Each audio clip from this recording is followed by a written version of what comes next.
in the Metro East region.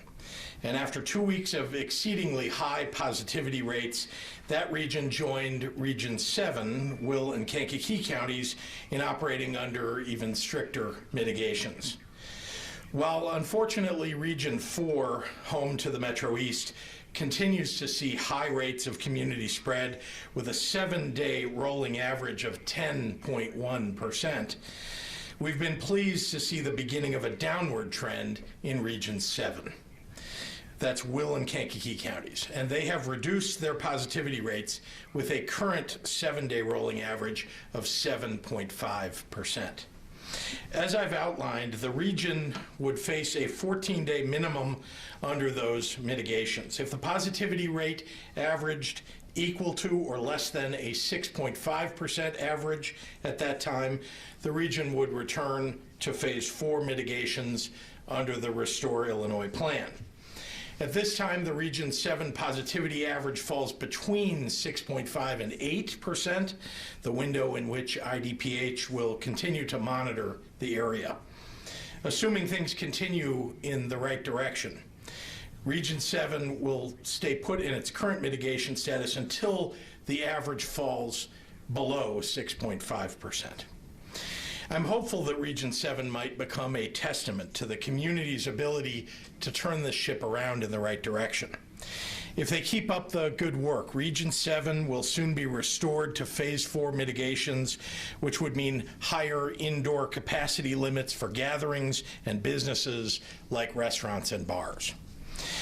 Last week, I highlighted the trend over the previous 2 weeks that 9 of our 11 regions had seen increases in positivity rates. Well, I'm pleased to say that over the last 7 days, most of our regions have seen a slight decrease in their positivity rates, with only 3 seeing a statistically significant increase. Some have asked why action is required when positivity rates balloon to 8% or more. The answer is clear and straightforward. Dr. Anthony Fauci said it best. There will always be cases, he said, but how you prevent those blips of cases from becoming something that obviates the whole program, that's what you're preparing for. You can either close the bars or close the schools. We can't outrun this virus. It hasn't gone away. We can't pretend that we can fully restore our economic vitality as long as it's here without any way to temper or prevent it. Unless we get it under control either by people following the doctor's recommended mitigations or with an effective treatment or a vaccine, we will be fighting to save the Titanic with a plastic bucket. Because there's no national strategy, it's up to us, every individual and every city and every business in Illinois, to slow the rate of infection across this state. Wear a mask, watch your distance, don't exceed capacity limits, be kind to one another. We continue to closely monitor every region, so I want to emphasize again that local elected officials and health officials should pay close attention to the data for their communities and, where necessary, step up and impose greater mitigations on a targeted basis to bring down the number of rising infections and positivity rates. That includes officials at higher education institutions. We're carefully watching the outbreaks that we've seen on college campuses the last 2 weeks. Since our last update, I've attended 2 memorial services, one in our capital city of Springfield and the other in Chicago, to honor the more than 8,400 individuals that Illinois has lost to the COVID-19 pandemic. And while each was a beautiful interfaith service, allowing us a moment to breathe and to grieve and to heal, each memorial also serves as a painful reminder of why we all need to do everything possible to prevent the spread of this terrible virus. Illinois, you already know what it takes. Mask up, keep your distance, wash your hands, stay home if you're sick, get tested when you need. But I'll add one more thing that you can do to help out your loved ones, and that's get your flu shot. It's available in most places right now. It's not too early. In fact, now is the time to do it. And as we continue to battle the COVID-19 pandemic, getting your flu shot has never been more important. Before I turn over the podium, I want to remind everyone to fill out the 2020 census, the survey that determines how much funding Illinois gets from the federal government for schools and hospitals and roads and childcare and much more, as well as what our representation in Washington will look like. Just a 1% undercount could result in the state losing over $195 million in federal funds each year at a time when we need our full funding the most. Just like voting, getting counted in the census is an act of civic engagement, a demand to be fully heard and fully counted. So pick up your phone and go to my2020census.gov. my2020census.gov, or call 1-844-330-2020, 1-844-330-2020. Take the time to make sure that your voice is heard. So thank you, and with that, I'd like to turn it over to our Director of the Department of Public Health, Dr. Ngozi Ezike. Doctor?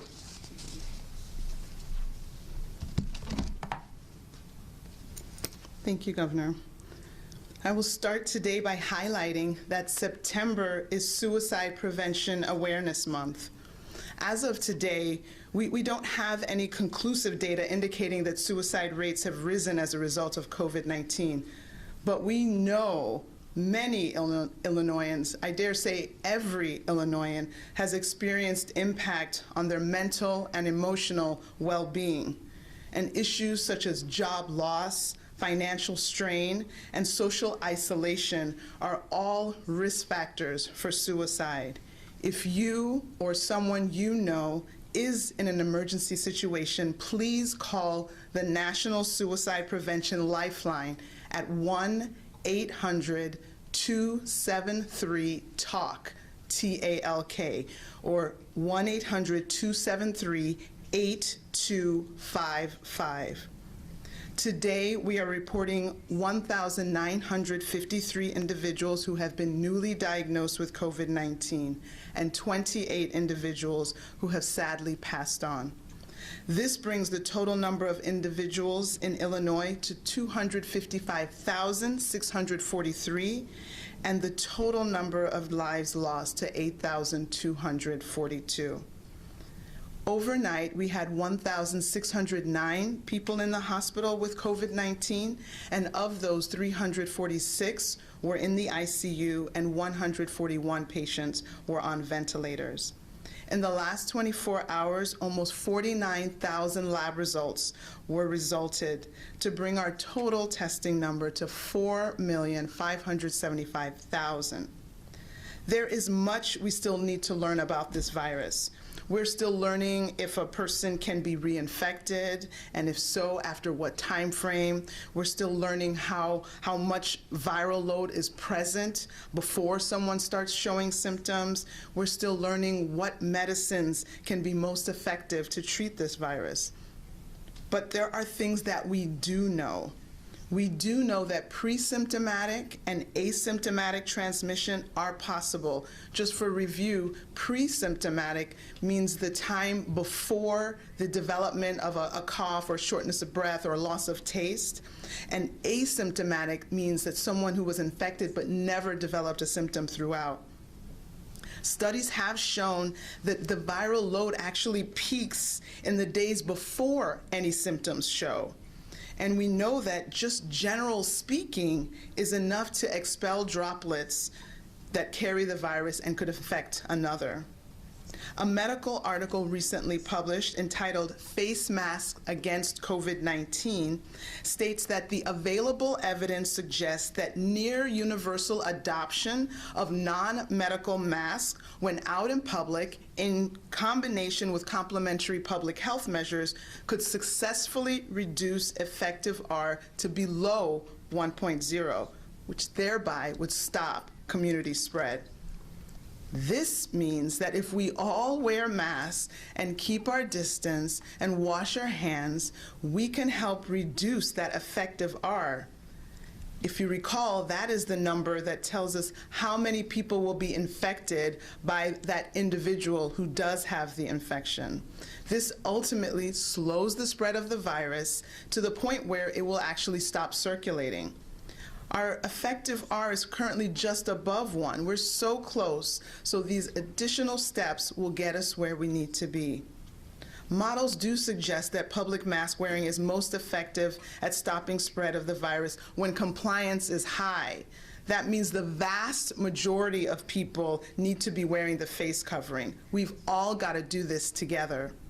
In one simulation, researchers predicted that 80% of the population wearing masks could do as much or even more to reduce COVID spread than a lockdown. There may be some disagreements out there, but there are things that we can all agree on. We all want our kids in school. We all want our restaurants open. We all want all of our businesses open. And we can do that by wearing a mask. Wear a mask. There's power in your face covering. Collectively, we could save thousands of lives.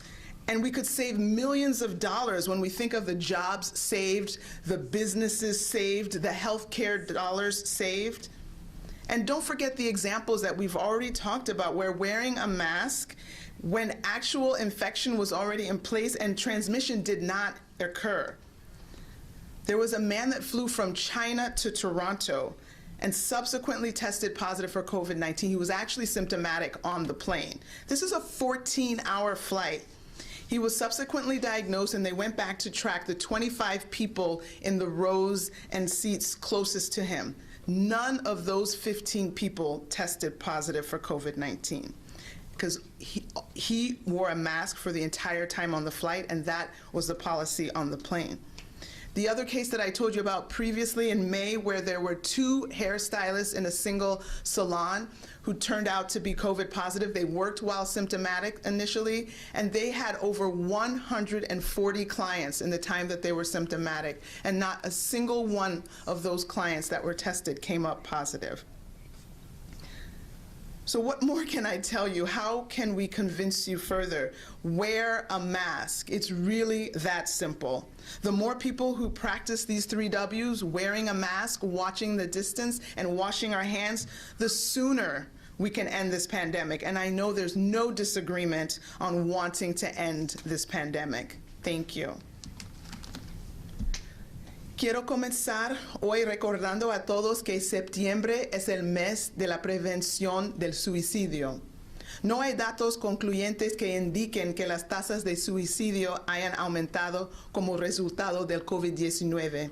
Sabemos que muchos residentes de Illinois tienen efectos en su mente y problemas con la pérdida del trabajo, la tensión financiera y el aislamiento social. Son todos factores de riesgo de suicidio.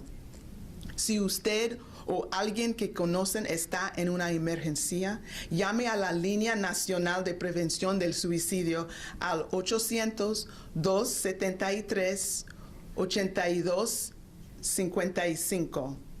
Hoy informó 1,953 personas nuevas con COVID-19 y 28 personas que han muerto. En total, hay más de 255,000 personas con COVID-19 en Illinois y el número total de vidas perdidas son más de 8,200. Desde anoche, 1,609 personas en Illinois estaban en el hospital con COVID-19. De ellos, 346 pacientes estaban en la unidad de cuidado intensivos y 141 pacientes estaban en ventiladores. En las últimas 24 horas, más de 48,000 pruebas de COVID-19 fueron hechas. Todavía hay mucho que aprender sobre este virus. Todavía estamos aprendiendo si una persona puede volver a infectarse. También cuánta carga viral está presente antes de que de que alguien comienza a mostrar síntomas y qué medicamentos se pueden usar para tratar el virus y mucho más. Sin embargo, sabemos que tanto la transmisión presintomático como la asintomático son posibles. Los estudios han encontrado con la carga viral alcanza su punto máximo en los días antes de que aparezcan los síntomas. Y sabemos que hablando es suficiente para expulsar gotitas del virus. Un artículo afirma que la evidencia disponible sugiere que la adopción casi universal de máscaras cuando están en público, en combinación con medidas complementarias de salud pública, podría reducir con éxito el R efectivo por debajo de 1.0, lo que detiene la propagación. Lo que esto significa es que si todos usamos máscaras y mantenemos nuestra distancia, podemos ayudar a reducir el R efectivo. Eso es la cantidad de personas que pueden ser infectadas por un individuo que está infectado. En una simulación, los investigadores predijeron que el 8% de la población que usa máscaras haría más para reducir la propagación de COVID-19 que un orden de quedar en casa. Entonces, si quieren mantener abiertos los negocios, use una máscara. Si quieren mantener abiertas las escuelas, use una máscara. Si quieren mantener abiertos los restaurantes, use una máscara. Hay varios ejemplos en los que las personas tenían una máscara y no se produjo la transmisión del virus. Un hombre voló de China a Toronto y dio positivo por COVID-19.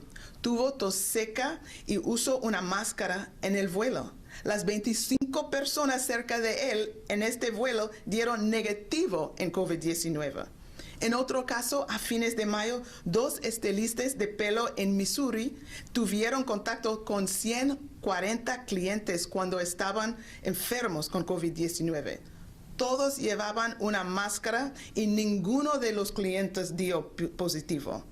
Usar una máscara es realmente así de simple. La más gente que se cubran la cara y practiquen el distanciamiento social, más pronto acabamos con esta pandemia. Pero lo tenemos que hacer juntos. Sí se puede, Illinois. Gracias. And with that, I'll turn it over to Governor Pritzker. Thanks very much, Dr. Ezike, and happy to take any questions from members of the media. Governor, you know, there has been so much made about the college campuses. You Yep. did say, you mentioned it slightly.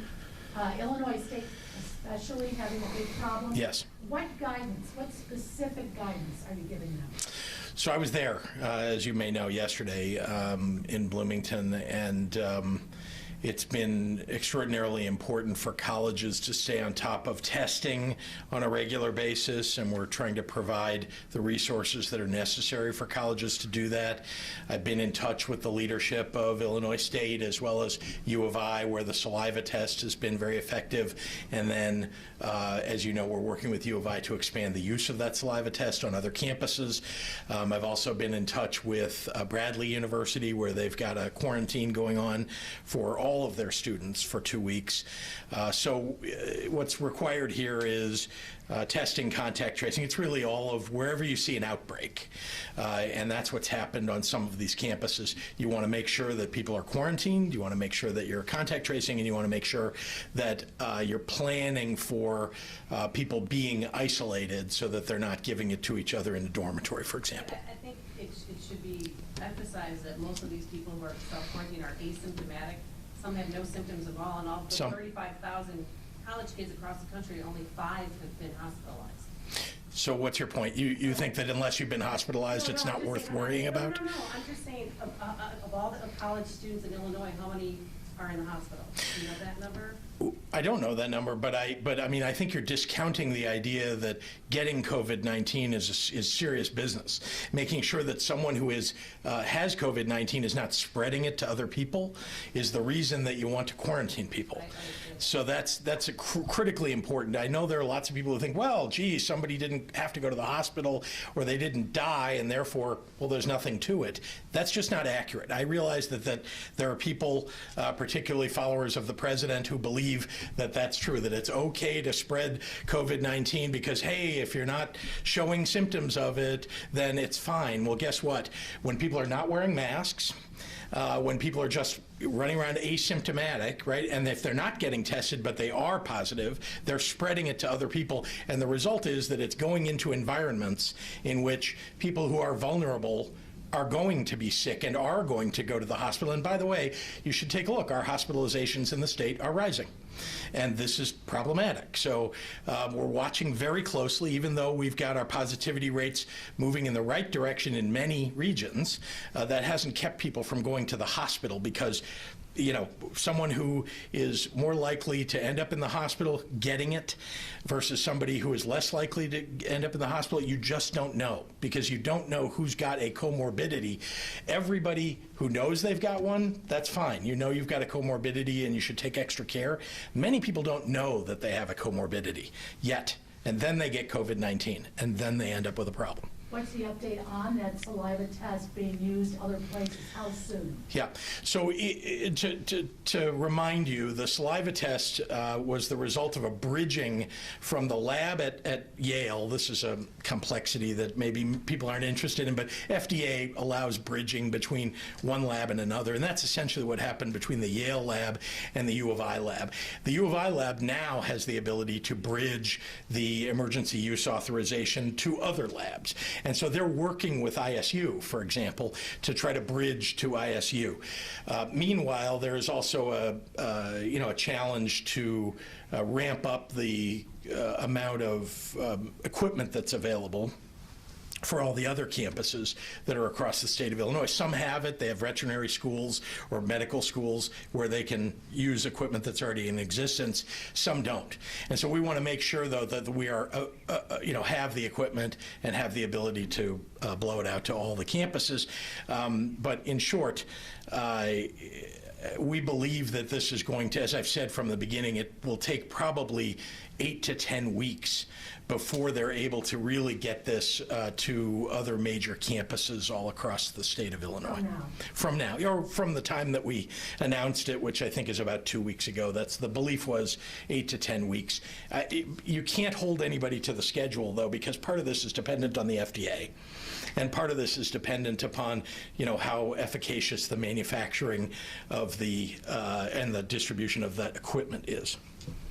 The Chicagoland Apartment Association says that some renters are taking advantage of the grace period. Mm-hmm. They are asking you to amend the orders about no evictions and say that the governors of California and New York have done so and are more specific, so that people who can pay will and not use the no eviction as a crutch. We're absolutely going to look at that. I think, let me remind you, our goal here is not to deprive landlords. In fact, if that were the case, we would have attempted to, to do what some people have called for, which is cancel rent. What we're trying to do is take into account both sides of this. We don't want mass homelessness, and that's what would occur if you simply removed the moratorium on evictions entirely. We also have, as you know, put in place one of the in fact, the largest in the nation, mortgage assistance and rental assistance program, $150 million in each of those. It's still not enough. We still need the federal government to step up and help us with this. And as you know, the CDC has put in a moratorium on evictions as well. But we're trying to balance interests here, and we'll continue to do that to make sure that, that each side, everybody is going to take a little bit of a hit here. But the biggest thing we don't want is for people to end up homeless in a mass pandemic. So Governor Cuomo promised for in-person learning if their state kept their positivity rate below 2%. Sure. It's good news for the past 30 days. It's been below 1%. Mm-hmm. Is there a number that you could commit to right now so that we can strive for something for parents of us, a lot of us who have kids at home right now e-learning, that we can look forward to or strive for? Is there a number that... Well, it's a lot lower than where we are now, and it's a long way to go. In fact, as you know, at our very lowest positivity, we were at about 2.6 percent across the state, which is a decent number, a pretty good number. The WHO and the CDC have said that below 5% is kind of something everybody should strive for. But with regard to what level at which we would just sort of send every kid back to school, I don't know what that number should be, but we're a long way from it. So we'll certainly be looking at what number we ought to be looking at. And there's no region that's even close, though, to where New York is. Is there an update on Mercy Hospital to save Mercy? I can't give you an update today. I can tell you that this is what's important to me is to make sure that we've got health care available, on the south and west sides of Chicago and in communities that have been frankly historically disinvested from when it comes to health care. It is very challenging in this environment for hospitals. The federal government has provided direct assistance to hospitals. We've provided assistance, particularly to the safety net hospitals and critical access hospitals across the state, and they're all suffering in one fashion or another. There are 3 other hospitals that were going to join with Mercy. You may have heard about last year that were looking at kind of a merger and hope that a hospital transformation bill would get passed that might assist that. The legislature didn't get that done in the in the 4-day spring session, in the midst of the pandemic. But there is hope that the hospital transformation bill will come up in the veto session. I'm very hopeful that it will, and I think that might be of assistance certainly to the other institutions and perhaps to Mercy as well. We'll do one more. Is there an update on the McCormick Place? What's the status? Is that going to remain a possible emergency hospital should it get difficult this fall and winter? It's not now a likely location for us to transfer people to. Remember that in the midst of the worst parts of this pandemic, for Illinois anyway, our concern was that the numbers would just go through the roof. In fact, we had some projections that we were able to avoid because of the quick action by both the city and the state. But I'm concerned about us getting back to something like that. But McCormick Place isn't currently a location that we would send people to if we got to some situation where the hospitals are full. We're monitoring that, as you know, the hospital bed situation, availability situation in every hospital all across the state. And we're in a decent position right now. But again, we have to keep our positivity rates down and our infection rates down so that we don't have an increase. Because here's the thing I want everybody to pay attention to. When the numbers start to go up, even if people say, well, gee, that's only a linear change and it's not that much and it's point something. Well, it was only a small amount for an extended period of time that ultimately led Texas and Arizona and Florida to be in the terrible situations that they were just a month ago and before. And we don't want to get there. And that's why we have to keep pushing the numbers down so that we can avoid something like that and we can avoid ever using something like the McCormick Place. Right now, we have an alternative site that's available in the Chicago area, and we're going to maintain that even though we don't anticipate right now, based upon where we are right now, that we'll be there. But this virus is unpredictable. Where's that site and how many beds? It's the, I forget which. Metro South, thank you, yeah, because we had 3 before. Metro South, yeah. Governor Whitmer and the governor of Louisiana just allowed all fall sports to be played. Is there any chance that could happen here? We're the only state in the Midwest that doesn't have all fall sports. We certainly would have to have our positivity rates come down significantly. All right, thank you.